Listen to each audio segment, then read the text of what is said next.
On évoquait hier ces 2 millions de salariés toujours au chômage partiel. Ils étaient 8 millions au plus fort de la crise en avril.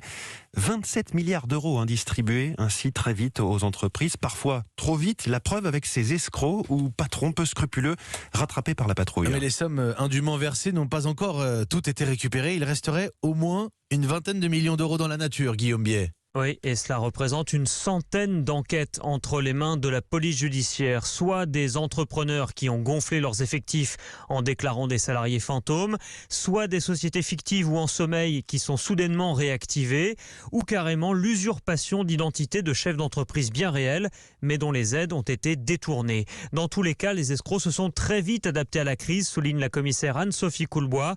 Elle est la chef de l'Office central pour la répression de la grande délinquance financière. En fait, ce qu'on retient, c'est l'adaptabilité des criminels.